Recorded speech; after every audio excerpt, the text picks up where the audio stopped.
Wisdom teeth, or third molars, usually enter the mouth between the ages of 17 and 25, a time of life that has been called the age of wisdom. When a tooth is blocked by another tooth, or grows in a manner that makes it impossible to enter the mouth normally, it is said to be impacted.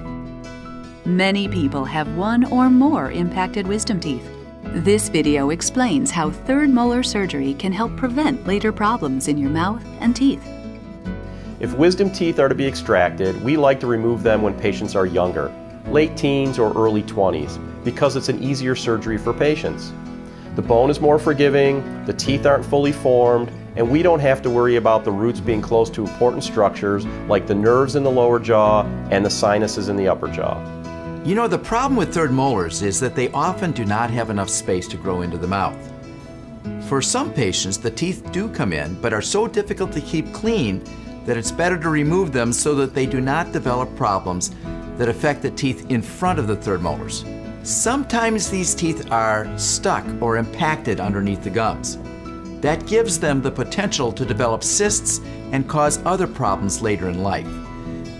Because the likelihood that impacted third molars can cause problems now or problems in the future, they are generally recommended for removal when a person reaches the late teens or early 20s.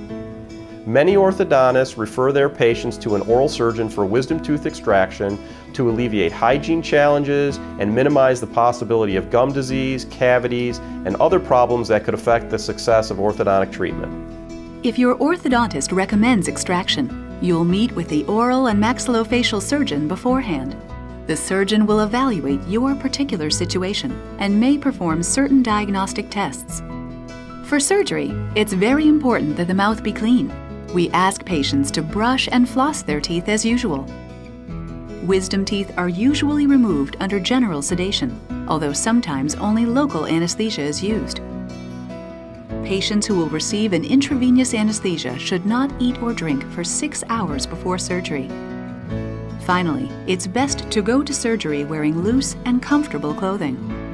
The oral and maxillofacial surgeon selects the method that is best for each patient. The length and complexity of third molar surgery depends on a number of factors. It includes the position of the tooth, the length and curvature of the roots, the thickness of the bone surrounding the teeth, and the patient's overall physical condition and health. In general, a young adult's wisdom teeth have incomplete root systems, making tooth removal relatively uncomplicated. As wisdom teeth continue to grow, their roots lengthen and may become tangled with the sensory nerves that run through the lower jaw. When that happens, surgery is more difficult and complications are more likely. If the tooth is impacted, an incision is made in the gum tissue, which is turned back so the tooth can be seen. If bone is covering the tooth, some of it may need to be removed in order to expose the tooth. This tooth may be removed in one piece, or in some cases, it may be cut into sections. The removal of 4 impacted wisdom teeth usually takes 45 to 60 minutes to complete. Once the wisdom teeth are removed, the gum tissue is sutured. Following surgery, patients rest under supervision in the oral surgery office until they are ready to be taken home. Before leaving for home, patients are given specific post-surgical instructions and prescriptions, including pain medication. The best outcome is the ability of patients to be able to properly maintain the rest of the teeth they're keeping.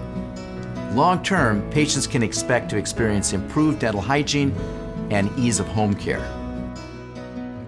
For more information about third molar surgery, contact your orthodontist or your oral and maxillofacial surgeon.